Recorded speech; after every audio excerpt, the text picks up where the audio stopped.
Welcome to Performance Talk with your host, Yul Gordon and Chris Costa, where professionals discuss the latest news and developments in the profession and all areas that affect sports performance, strength and conditioning, nutrition, recovery, performance, and much more. Listen now to your host and this week's guest, next on Performance Talk.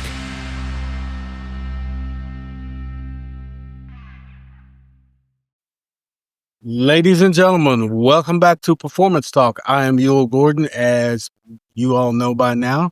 I am here today with Dr. Haley Perlus. You did it. You did it. Right. And we're going to talk to you a little bit today about psychology. And you know how the show goes, ladies and gentlemen. We're going to talk about psychology and probably a couple of other things, but let's get to it. Haley, introduce yourself from a standpoint of what you do and tell us what you have going on right now. Okay, what is it that I do? So I help athletes and all performers from the neck up achieve what they want to achieve from the neck down. And I like that. The first time that one's happened. And in its simplest form, I think I help us all, including myself, think less, more strategically, so that our bodies can do what we've been training it to do. Because often when we get into our heads, our bodies just shut down and they resort to bad habits or old behaviors, don't perform when we want them to perform. So quieting this, controlling this, using this to the best of our ability, and then letting that training take shape. Well, I'm gonna jump right in on that subject because I've worked with athletes. I usually work with them on the physical side, and then I will refer them to professionals like yourself when I think there's interference of the brain. Right. Well, you know too. So, but what happens is what happens a lot of times, especially with younger athletes, but it's not something that's foreign to professionals and elite levels, is they'll either want to correct something physically, or they will work on something physically, but as soon as the pressure comes, they go back to what they always did, which is what you brought up there. So tell us from your perspective, how do you get them to not do that? It's a simple but very important and not an easy answer, but simple question. We got time, right? The whole philosophy is to embrace the pressure. So most often athletes come to me because they just help me not feel the pressure, help me, not feel this nervous, the anxiety. And to me, that actually builds more. Right. Anxiety and stress and fear and frustration and anger. So we have to embrace it, because that's actually, if you are a performer, you want to elevate your performance, which means the stakes get higher. Right. So it's actually part of the game. So getting them to get comfortable with being nervous or having second thoughts about what they trained or any of that. I know that and you know this as well, but I know that you spend hours trying to correct, let's just say a technique in running. And as soon as your respiratory rate goes up, as soon as your heart rate goes up, you may be fine for a while. Mm-hmm. But if the performance isn't going the way you want it to go, mm-hmm. there's always that little that devil on the other shoulder that says, "Go back to what you're doing." Right. It was working before. And then that devil gets bigger and bigger and bigger. Yeah. The voice gets bigger. How do we guard against that? I tell my athletes, listen, trust your training, but it's not as simple as that. Talk to our audience about. Yeah. So I think that is the ultimate goal. So Sydney McLaughlin, you talked about running. So Sydney McLaughlin, is an Olympic 400-meter hurdler, a two-time Olympian, beat her own world record numerous times. And I'll never forget, after these past Olympics, 2024, she said exactly what you said. The reason why I'm consistent, the reason why I am, staying on my game is because I trust the strategies I know work. But first, we have to get the head straight. And when it comes to nerves, I was just working with an athlete. We just started. We've had 2 sessions. So I've been working with her for 2 weeks, and she came to me about these nervousness. And the first thing I said to her was join the club. Yeah. Everybody feels that. In fact, you want to feel that because it means 3 things. It means you care, because you don't get nervous about things you don't It's care important about. to you, yes. It means you believe because you have expectations. And if you have expectations, it means you somewhere along the lines, you think you can do something. Okay. So it's confidence. And the third, it's actually energy. All those butterflies in your stomach, that's energy. And runners do this all the time if we're sticking with running, but you can have them swarming around, taking control. Or you can tell them to get into like an inverted V, like birds flying above. Yeah. Why do birds fly? They're like that. They're fast, they're efficient, they're effective. So get that energy in line so that you can actually compete better than you train using the training you've been practicing. Yep. Using the training as a foundation. That's a excellent point.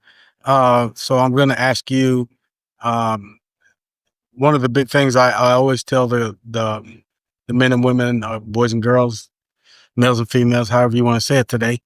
One of the things I always tell them is,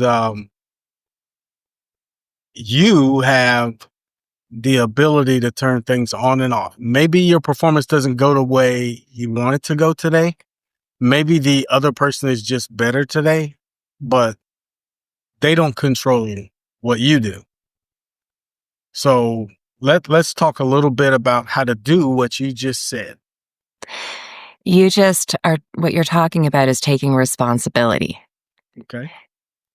And I think a lot of athletes are actually afraid to take responsibility because what if the outcome isn't what I want?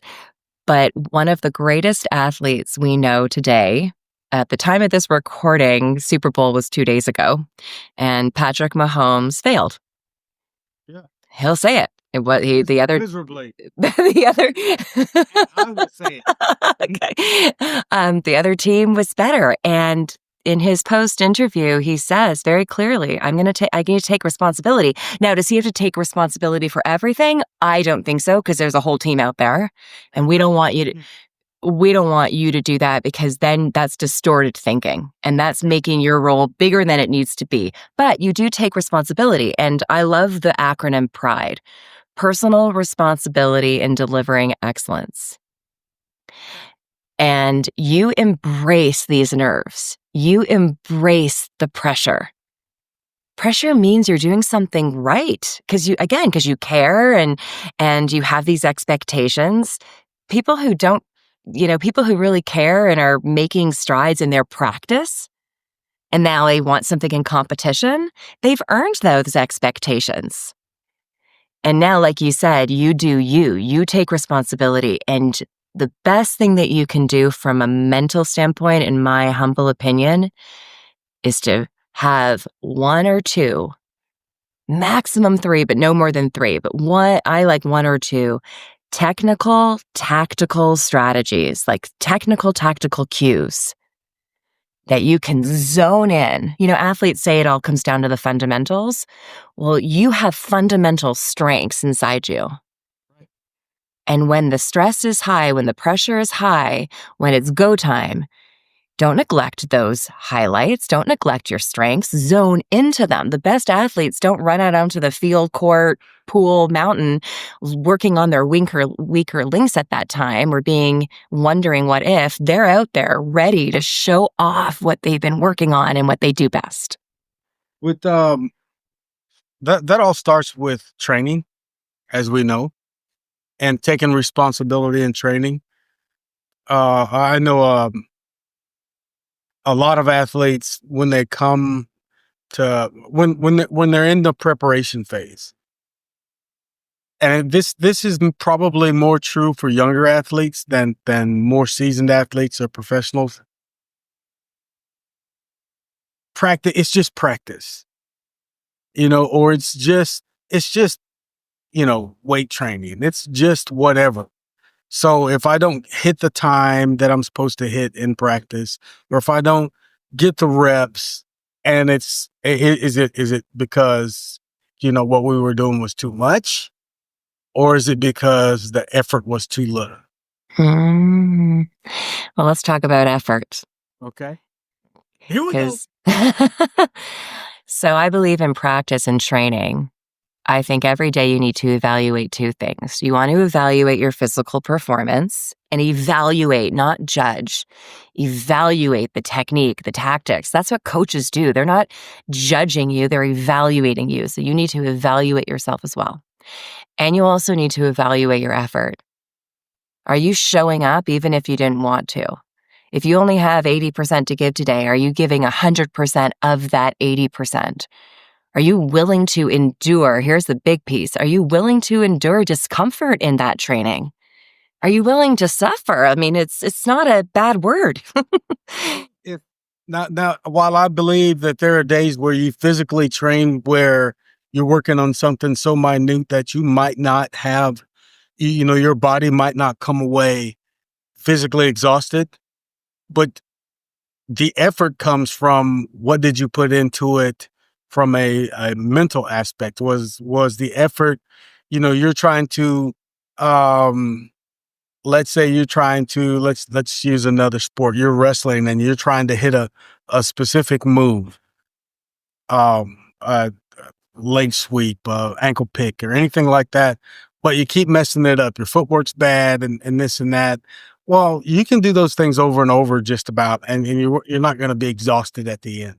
Mm-hmm. But were you focused enough in your training, in your effort towards training, to actually to make what you want happen? Mm-hmm. And sometimes in those moments, if it's not coming and you're getting frustrated, sometimes, taking a break, doing something else, trying, and then coming back, or just taking a moment to breathe, to distract, listen to music, and then come back. That's not giving up. That's resetting. Yeah, and it's okay. I got two things for resetting. Don't reset in the moment. Right. Because if like a lot of people will stop the exercise, and this is more for younger guys than older guys, girls, males, females, women, men. You know what I mean? Yeah, it's hard these days. I know. But they will like say we're running 100, went back to running. Okay. And we're in practice and we're working on starts, but we didn't get a good one. So on the second, third, fourth step, we just pull up. Well, you gotta go through the process in order to make the correction, because Right. the start lasts 20, 30 yards. Right. And if you stop at 5 or 10 because you didn't like your first two steps, you're never going to make the correction. Well, and you're still training. You're just training bad habits now. Right. Exactly.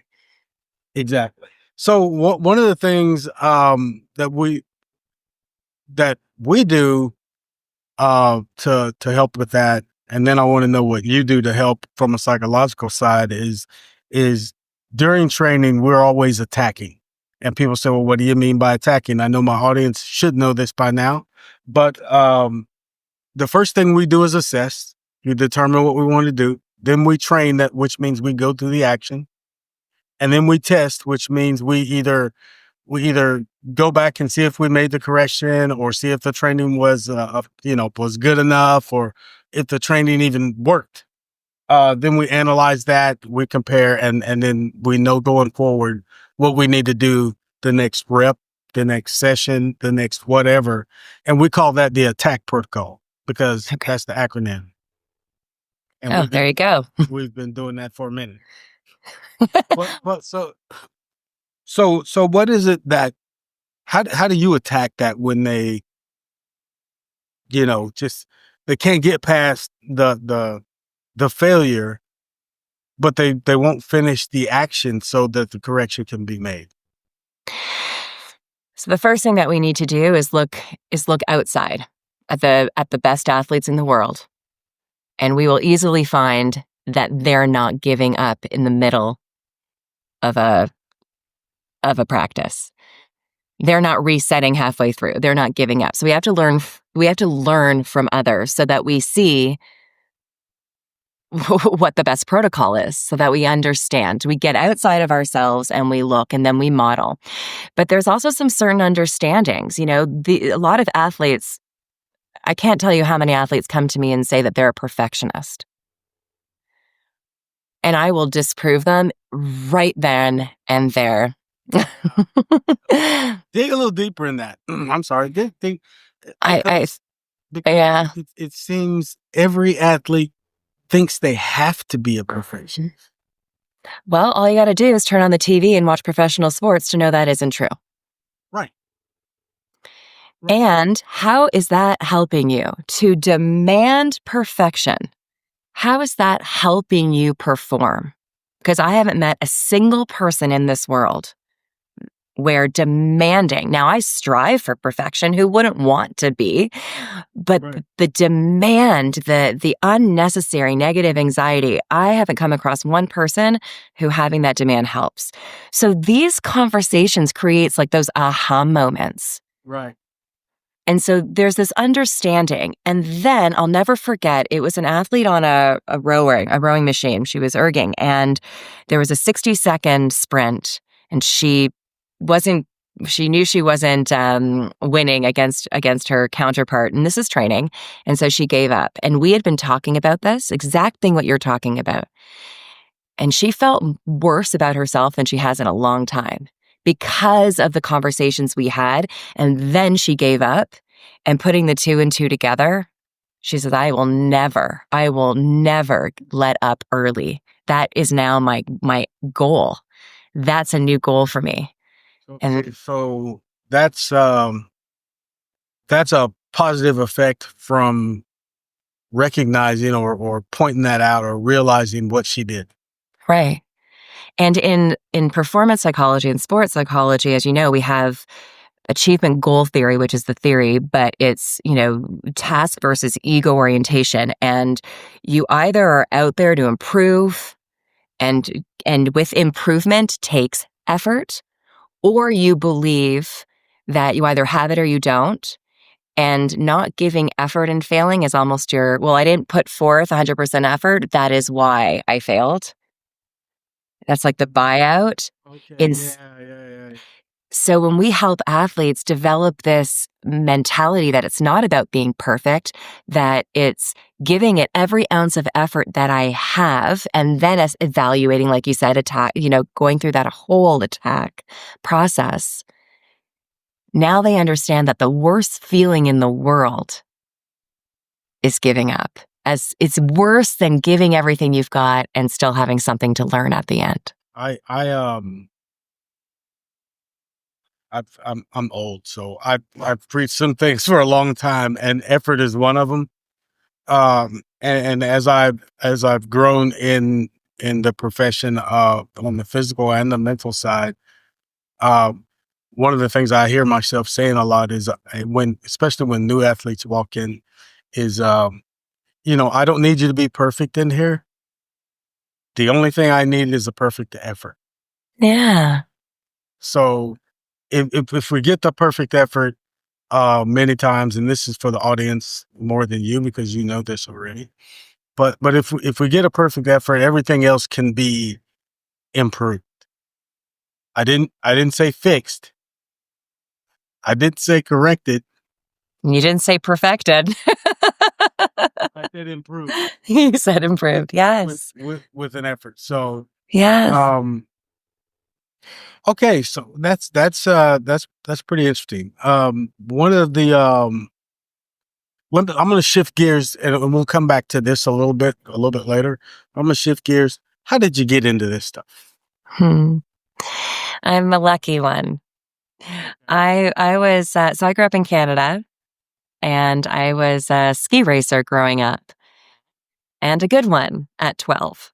And I was competing in the Juvenile World Championships. And I was bib number 9, and bib number 8 is in the starting gate. So I have about 45 seconds until it's my turn to go. My coach comes up to me, pulls out $100 bill, places it in front of my face, and tells me that he bet on me to win this world championship. Now, everyone's probably thinking, what an awful coach. And it could have gone that way. And I'm not recommending that coaches bet on their athletes. However, in that moment, I remember thinking, wow, if my coach is betting on me, he must really believe in me. And if he believes in me, why shouldn't I believe in myself? And then I so clearly remember thinking, well, I've won every race so far this year. This is a technical course. That's what I, thrive in, and all the reasons why I can. So I went down that race course and I won, which was great. My coach came down, congratulated me, kept the money for himself. Absolutely. But he said to me right then and there, he looked me straight in the face and he said, it's amazing what your performance can be when you get your head straight. And then 2 weeks later, he brought a sports psychologist to come and speak to my team. And I just thought that was the coolest thing ever. And I went home at 12 and I told my parents that I wanted to be a sports psych gal when I grew up. Yeah, that is an unusual story to be honest. Because most of us come from an athletic background. Mm-hmm. And athletics got us into this world of performance in one way or another and all this. But usually we didn't have $100 bill in front of our face. And for coaches out there and parents out there, I wouldn't recommend it because it can go wrong quick. Yeah. But yeah, I would say that finding what motivates and what focuses is pretty important, and we don't spend enough time doing that with each athlete. Now I know that with all my strength and conditioning coaches out there and everyone out there that works with performance in organizational settings where you are dealing with teams and you don't get to necessarily get close to the athletes. There's a lot of folks like that because there's more people than jobs. Mm-hmm. It's hard and it's daunting to find what motivates the guy that's standing over in the back who's a pretty decent athlete, and he's better than his performance may dictate sometimes, but you don't know how to motivate him. Yeah. Try a $500 bill. Yeah, right. No, let's go for 1,000. Yeah. You know what? You know what I do? You know what I do with new athletes that I'm working with? When I can, so when we're in the same location, when it's geographically desirable, I go out there and participate in their sport. Now, sometimes I play the sport and sometimes I'm new, but I'm athletic, so I can handle myself. And I get them to teach me a skill. Yeah.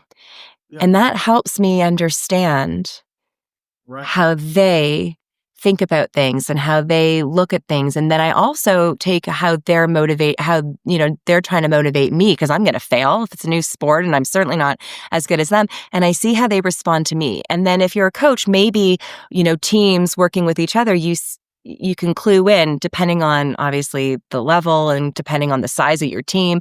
But if you can clue in to see how these kids are motivating their teammates, it just gives you an understanding. It just gives you a basis. And then other times you can just flat out ask athletes. Now, I mean, you can. Now, it doesn't mean a coach has to change everything about themselves. I mean, they're there to push and to encourage and to bring their skill set. But you can learn about each other by observing and by simply asking questions. Well, I'm always asking questions, and I ask questions so much that sometimes, if you're on the outside looking in, you may think I don't know what I'm doing. Right. You know exactly what you're doing. Exactly. and that's when I'm like I said earlier in the show here, I'm old, so I don't demonstrate or participate at the level that I used to. But going out and well, let's go out here and do this. Let's go out here and do that. And then when they see you struggle a little bit, it's an epiphany for them, even though you're not at the level they're at. Mhm. The coach did it and he struggled, so it's okay if I struggle. Well, Mm. yeah, it's okay if you struggle, Mhm. especially if you're a high school athlete and you've never done certain things before, and we're Yeah. trying to show you something new. I'll tell them in a heartbeat, I'm going to do this for you because I want you to see what the action looks like, not because it's good. The effort. You're going to attack yourself. Yeah, I want you to see what we're trying to do. And then, and then another technique, and I know you've probably used this or heard this before, is to bring someone else in Mhm. and have them do it. Mhm. And you go, hey, look, they're not perfect either. Mhm. And I wait till I work with athletes a while before I put them out on the stage and have them mess something up when I know they don't do it well. But then by that time they're comfortable with how we work, and they realize that by doing it, they're also learning. Yeah. And then it's a whole different setup. But anyway, No, what you're talking about is, vicarious experience. And it works the other way around too. Like if an athlete isn't getting something and they're frustrated and the frustration is impeding their improvement, sometimes bringing someone in, similar qualities, similar characteristics, and then you see them, well, okay, if they can do it, so can I. And if they were once where I am and then they've grown and improved, okay, if they can do it, so can I. Vicarious experience is huge for self-efficacy, for confidence. indeed, I'm working with a young man right now, um, and I'll give you by position. He's a football player. He's high school athlete, and he's a linebacker. So we're out running, and we're running 600s and 400s and 800s because we're trying to get him to be a stronger sprinter and yada, yada, yada. And he says, well, so-and-so runs like this and he's meeting this time and he's meeting that time. And I'm like, I'm not trying to make you a sprinter. Hmm. I'm trying to make you a better than you are now. Not, you're not going to go out and run 100 at any level. But you should be able to be on the football field and run comfortably during the course of a game without having a panic attack. He does Right. it, but Yeah. No, you're a football player, not a track athlete. So it's so um you've talked a little bit about dealing with the athlete. And I don't know what levels you work with. I assume all levels. But let's focus in a little bit on the younger athlete and the expectation of parents. let's. Yeah, I know. I know. And for parents out there, we're not being negative towards you. We're just saying, be patient. Be patient and maybe, just maybe, lower your expectations in some areas and raise them in others. Yeah. Lower them in maybe the performance and the results and raise them in the effort. Yeah, exactly. And Does that along with what we're talking to? it really does. Often, parents will contact me, which is wonderful. Keep contacting me. And they have this 8-year-old, 9-year-old, 10-year-old who's 30 seconds worth of focus. who's an elite. Yeah, who's the best in their age, and they just, but they're getting really upset when they lose, and not confident. Right. Will I work with them? And I will, but first let's have a conversation together, parents and me, Right. like let's just look, because an 8-year-old, and I have done, little, 30-minute sessions, a little quick virtual, and I have done it and I will do it, but let's create an environment that supports this Right. athlete. And I don't think most often parents come to me because they just love and they care and they want. Right. It's not a bad thing that they're pushing their child. Mhm. It's not a bad thing. It's how you're pushing. Right. So I was a young athlete who, I had to, it's funny, I was a ski racer and you're only allowed to start racing when you're 7, but the team needed some more girls. So we lied about my age and I started racing when I was 5. So I was young, and my father had this reputation, not by me. No one even bothered to ask me, but my father had a reputation of being a pusher. Because he was at the top of the race and I would race down and he'd be down right beside me. And my father, all he wanted to do and all he did was expose me, and he wanted to be able to talk and play with me and encourage. Not once did I feel an ounce of pressure or expectation. And then my mother was at the bottom of the race, watching, covering her eyes, but, watching through and making sure that I had a blanket at the end to warm me up. But I remember very clearly that I knew that my father was on the hill with me. Just in case I fell and I hurt myself, he wanted to be the first one on the scene. I knew that. No one else bothered to ask me, but if everyone just thought he was pushing me. But I knew, and that's what parents need their kids to understand. The child needs to know that the parent's incentive, the parent's motivation is not to be standing by the scoreboard and just watching the scores, is to be involved and exposed and to make sure that they're still having fun and they're learning and being able to speak. And we don't care if you win or lose. No. So I used to tell my daughter, she was a soccer player, and I used to tell her, I don't care if you guys win or lose. I do want to see your best.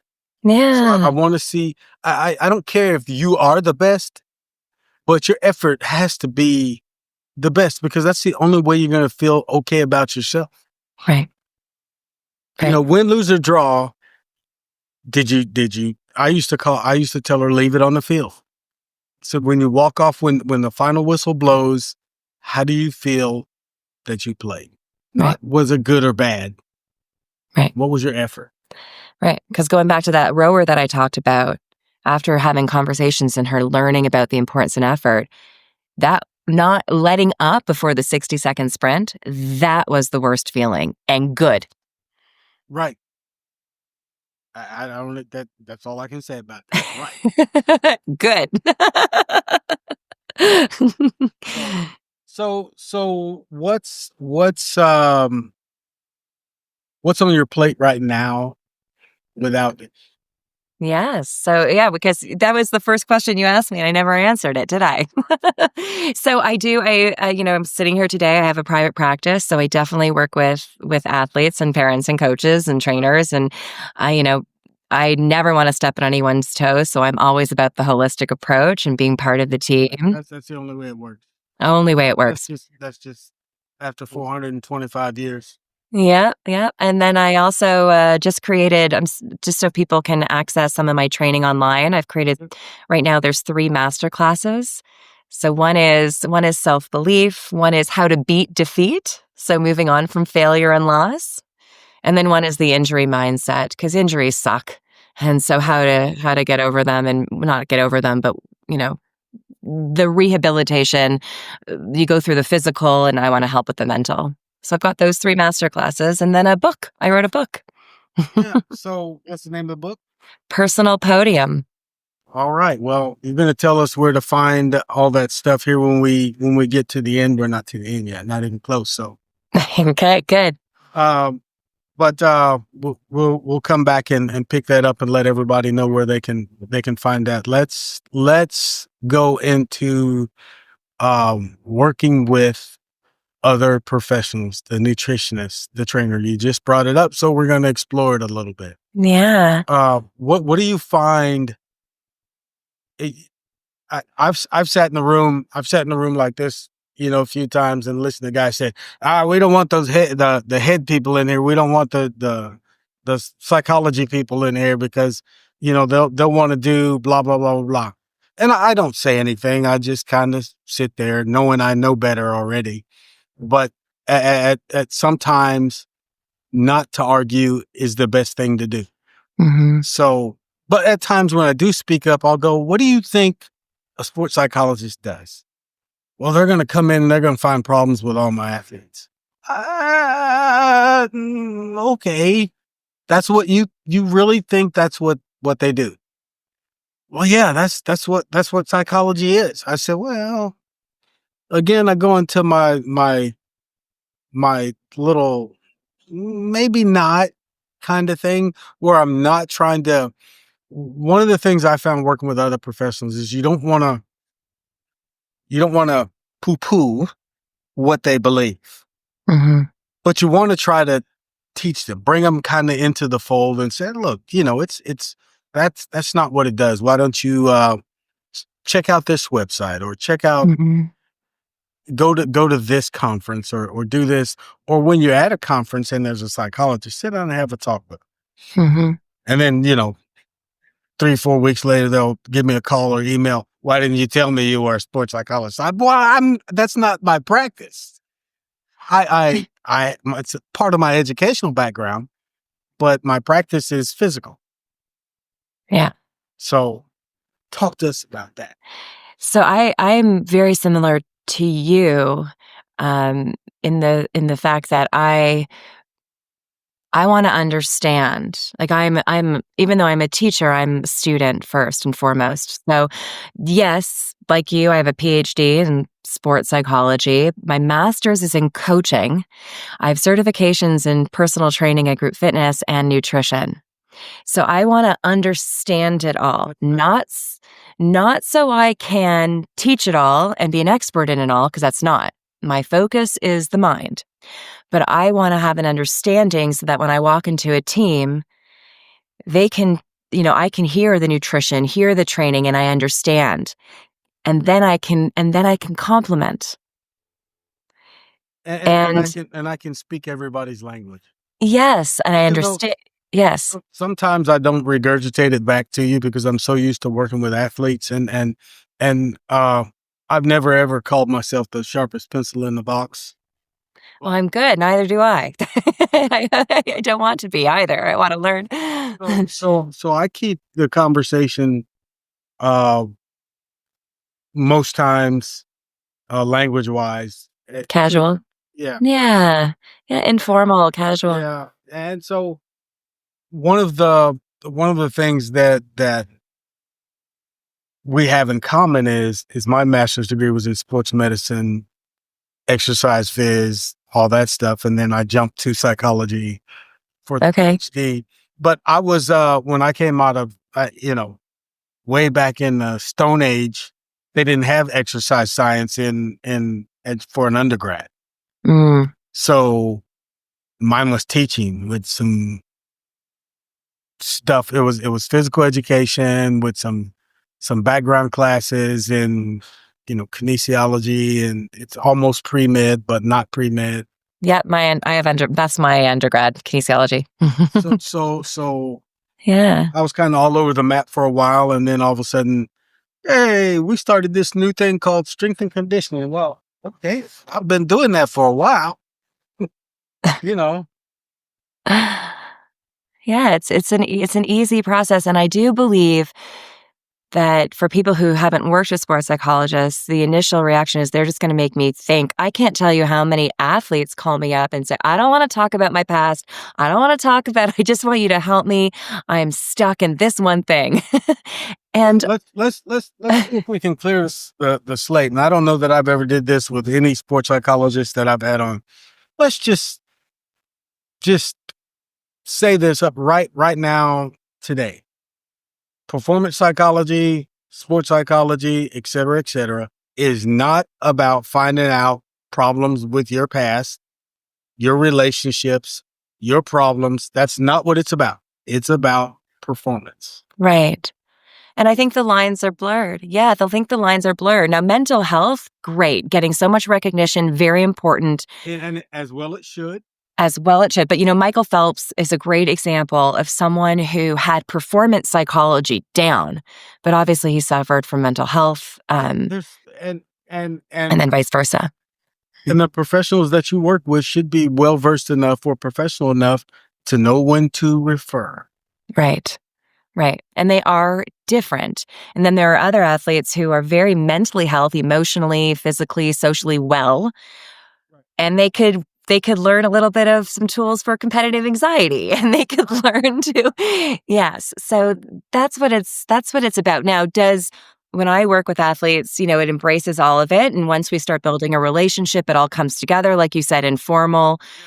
But at the forefront, I'm just there to help you achieve your goals, period. Yeah. Often by thinking less. Yeah. Well, you don't have to worry about me ever being willing to think less. I can shut some stuff down in good shape. But Yeah. where do I want to go now? So what were we talking about before I sidetracked us? Holistic approach, teachers and coaches, nutritionists. Working with that team, walking in. What's your first thing? Well, let's say this. What's your third thing? Because first of all, I know what you're going to say. First of all, you're going to listen. Second of all, you're going to observe. And then what's next? Observe and participate to the best of my ability. So, do workouts, as I can. Like you said, it's kind of nice when your athletes see you moving and grooving with them. And so that is something that I want to do. So I participate in that. And then I ask everyone, I want to know what's going well. So when we talked about those strengths, like fundamental strengths, what are our strengths here? What are the team's strengths? Okay. That's not a question that's usually asked. Most people start off an assessment or an evaluation with, okay, what's the problem? All righty then. Yeah. From my perspective, I want to know what we do well. Yeah, I do. Because I don't only want to be brought in when there's a problem. I believe sports psychology is part of the entire process. And I think we're getting to that point now. I do believe people are being more receptive and inviting that in. So it doesn't mean that we're starting off with a problem. I want to start off with the nutritionist, with the trainer, with the coach. I want sports psychology to be part of it. So it's not always what's the problem. It's, what are our strengths? What's our baseline? But let's focus on our baseline from our strengths. And how do we improve? And what can I contribute to the team to achieve that improvement? Yeah,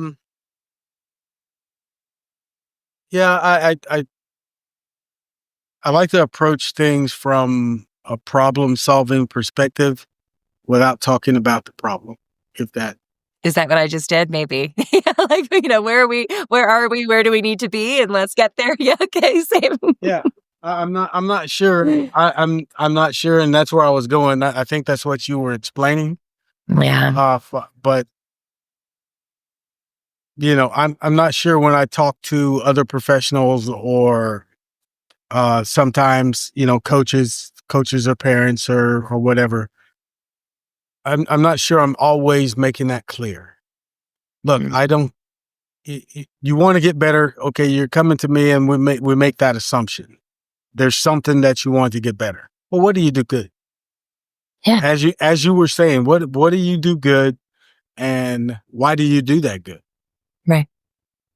Well, there's a motivating underlining there when you start talking about your strengths that arms you with some energy. Yeah. And focus. So this is what I'm doing well. Then you get curious and, what are my opportunities? What, using this, what's out there for me? And then maybe you're a little bit more focused and motivated and confident to go out there and make the improvements that you can make. And is it always just a problem? I mean, golfers, this is a great example. You take a drive and it lands in the bunker. Now you can be the golfer that says, crap, I landed, I'm in the sand and I'm in the beach and now that's a problem. Or that's just my next shot. That's just where I got to go from now. So is it always a problem? Or when you're playing golf, you can be like me and go, and go. Where'd it go? No, that's I like to go out there, but I'm not exactly great. You don't want me as your fourth. We're gonna be out there. No, it's one of those things is I like to approach everything from a positive perspective. Yeah. What's next? Why can't we just do that? Yeah. What's next? Understanding that you can't always do that because the athlete doesn't always come to you from a positive mindset. How do you break in? Last week, I'll give you an example of an athlete that I was working with. Last week, and this is someone that I've been working with for over a year, so calls me whenever he needs. It's more of that. And he had a competition, and he had expectations to win. And that was his expectation. And he goes, I need help with that thought. And now he's competing the next day. So, and I was like, okay, so why do you expect to win? He's like, well, I know where I stand in the field and I know how I've been training. And I'm like, okay, so you believe you can. That's why you have the expectations. Kind of the same thing we've been going on before. However, what I didn't do is say, oh, you got to stop thinking about the results. You got to stop, because that just adds more pressure to now stop the thing that's coming natural. So I'm like, okay, so you expect to win. Let's just accept that because you've got proof. And now, why is it that you have proof? Well, I've been working on this technique and that technique. So I always then bring it back to the fundamental tactics or techniques. And then we zoned into the process. And that essentially we solved the problem by not telling him he has a problem. By saying, listen, you feel this way, but now let's work from that I expect to win, which is an external result-oriented focus, which doesn't always help and often doesn't help in competition. But let's just use that as the basis and then find the proof why we expect to win, dive in deep to the technical and tactical keywords, and then go make something happen from there. Okay. This is, if I'm talking to a young professional, they just walked into the field. When we broke into the profession, no matter what side we were on, the physical side, the psychological side, whether it was nutrition, rehab, whatever, when we broke into the profession, we knew it all. Of course. Or at least we believed we knew it all. Because this is the way we did it at the university. Right. This is what the theory says, and this is what the research says, and yeah. How do you, or what do you recommend for young professionals who are about to walk into their first appointment or their first job or their first, what if they just hung their shingle out on the door and they've opened up their business and their first client is potentially down the sidewalk? What do you say to them? This is a good one. It's a tough one. I do have recommendations for people starting out, and I actually think that I did it well, if I can pat myself on the back for something that I did well. When I started practicing, like starting a private practice, I went into the sport that I knew, so that I wouldn't have to start learning another sport, learning their language, figuring that all out while I'm trying to, help these athletes implement these techniques that I have never taught before in sports psychology. Right. So instead of just saying, I'm going to take on every athlete in every sport and I'm just going to go out there, I was very strategic because I had to somehow build on my strengths, right, which was the sport of ski racing. Okay. I was an athlete, I was a ski coach, and now I'm a sports psychologist, and I want to see how I can bring sports psychology application. I know something about theories, but the application into an environment that I feel confident in. And then from there, I expanded. I expanded. So, because athletes need to trust, especially in the sports psychology world, They need to trust. And the only way that I could even look like someone to be trusted was to be in a sport that I felt comfortable in, to be in a sport that I knew. You had there was some like experiences there. Yes, because I was an athlete. I get it. I was a coach. I understand. So that's typically, how I would start. Don't make it so difficult, too difficult.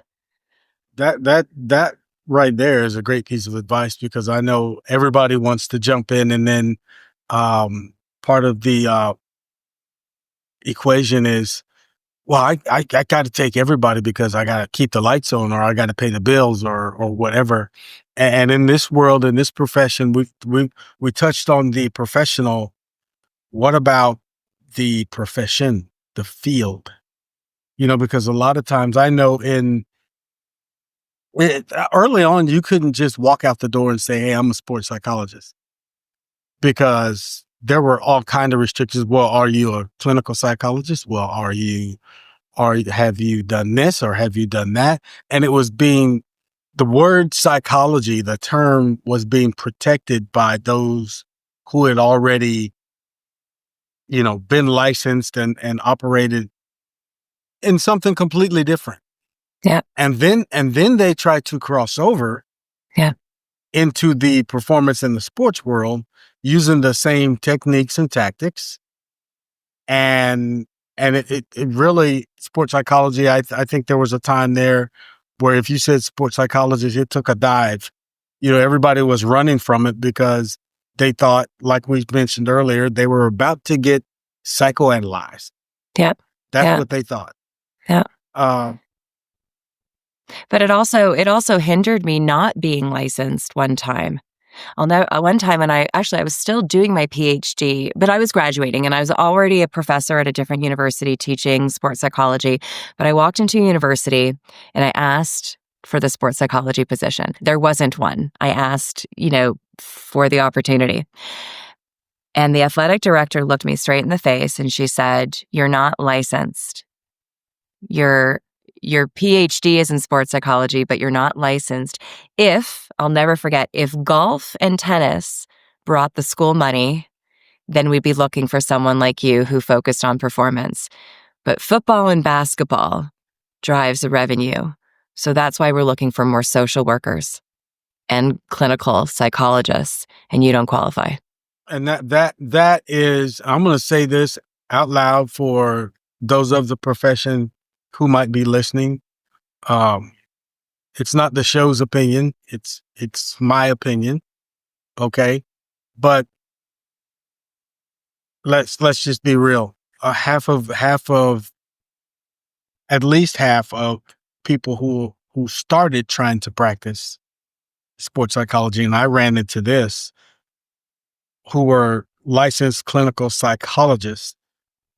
Great profession, much needed. I have no problem with them, but you didn't know what you were doing when you jumped over here to talk sports psychology. Well, it's just motivation. Well, it's just this, or it's just that. Okay, how many sports have you participated in, learned about, whatever? Well, I wasn't, I wasn't really into sports. How do you know where they're starting from? From a Yeah. performance thing. You don't have to be world's famous athlete, the world's No. greatest athlete, the most famous athlete, but you do need to dive into competition before you try to dive into sports psychology. You need Yeah. to go compete at something. I don't care if it's what's that sport where you got the ice and the broom? You know which one I'm talking Curling. about. Yeah, curling. You Look, just went back to Canada. listen, I know some great competitors Yeah. in curling, and I have Yeah. some friends who do it, and boy, they Yeah. get after it. Yeah. And dive into something where that's important to you, that can become important to you, that you want to be good at, that requires some practice and some preparation, and then come and talk to me about sports psychology. Don't talk to me the fuss I got into with a guy. I'm not going to bring it up. You might know his name or whatever, but I got into it with him I won't say a heated conversation, but it was spirited. And he was trying to tell me all kind of things that worked with a specific athlete that played a court sport, which wasn't basketball. And I said, well, okay, but I'm talking to a football lineman. They're two different mindsets. It's no different. All you have to do is this. And if they get to this point, it'll be, I'm like, okay, you just be quiet because you've never competed in anything. Yeah, I do. And I also, just generally speaking, do not believe in one size fits all. So a theory says one thing, so bringing it back to people who are just starting out, there's definitely theory, definitely research. We do not want to pigeonhole anybody. The best thing about sports psychology is both a science and an art. Yes, yes. And the art side of it, there's so many things involved with it, but that's the part I think now that's starting to percolate to the top.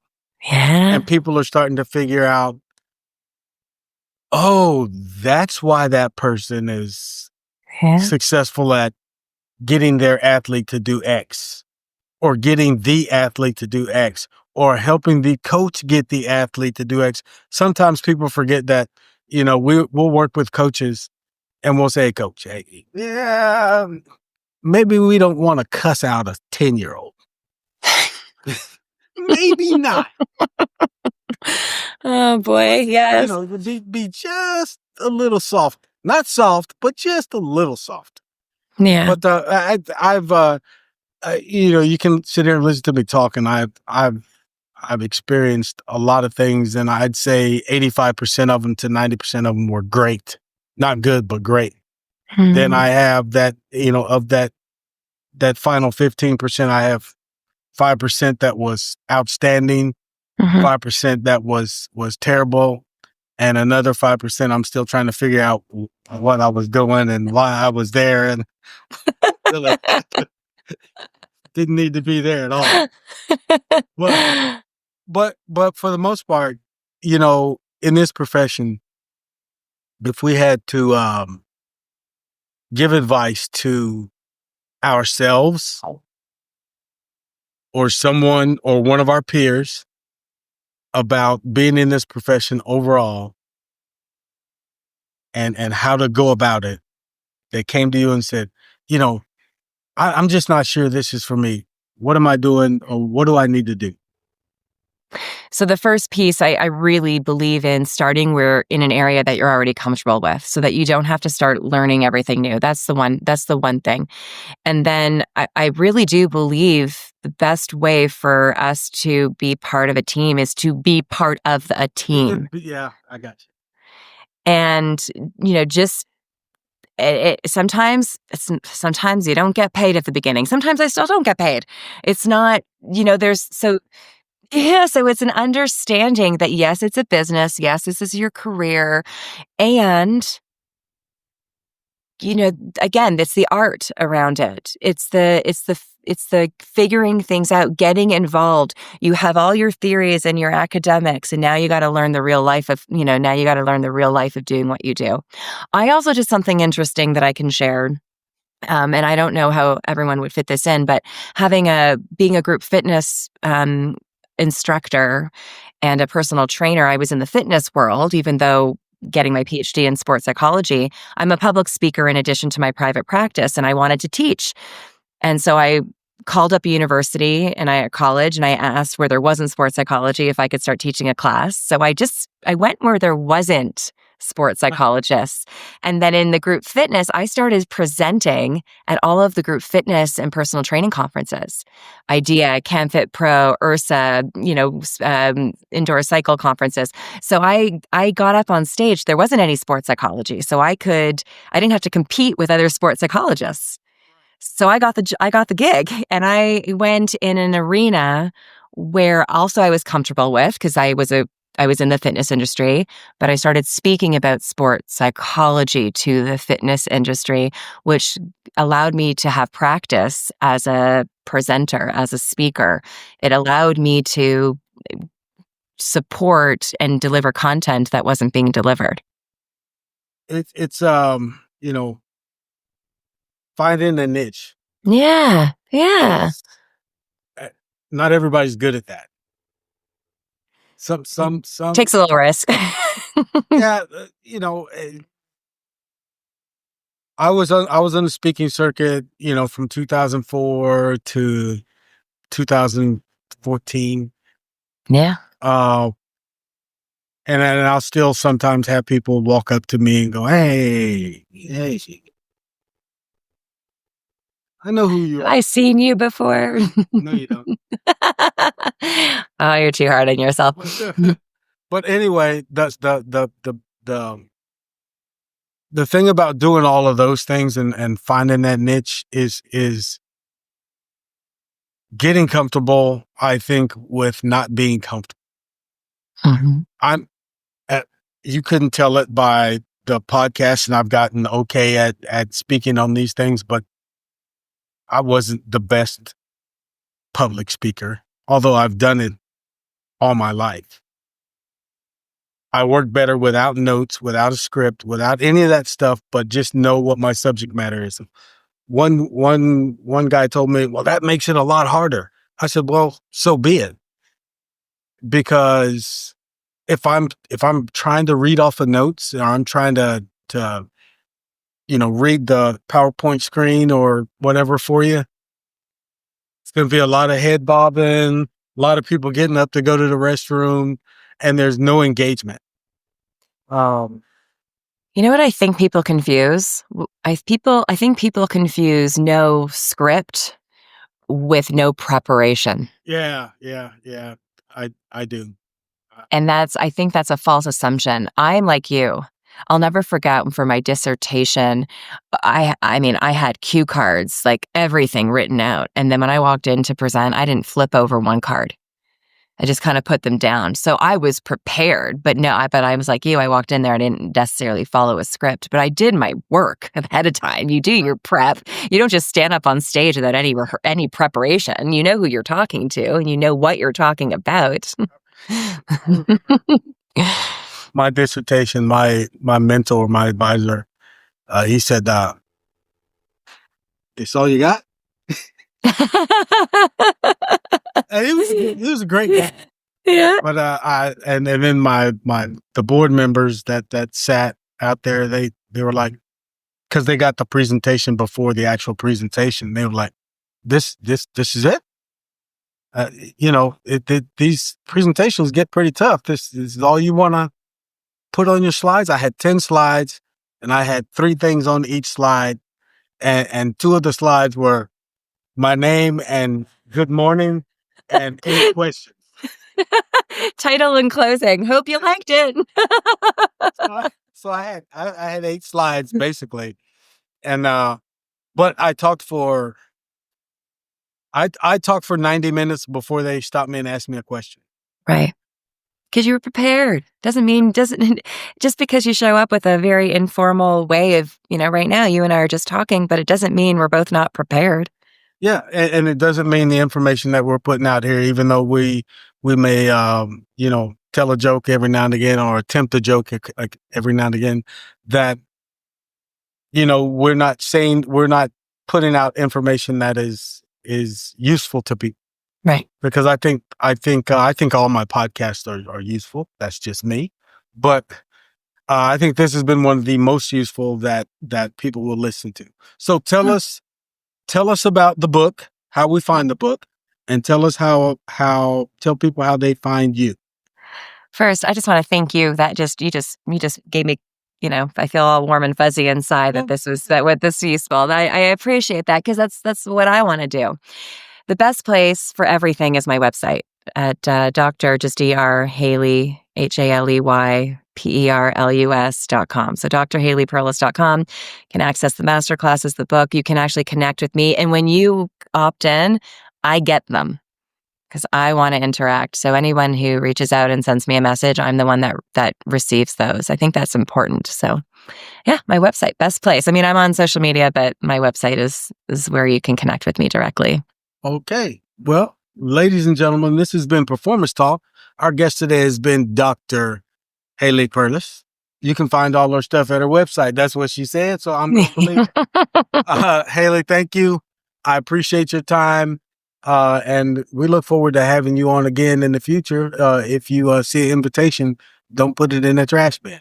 I would love that. You and I can talk for hours. I know it. Thanks, y'all. Okay, ladies and gentlemen, that's it.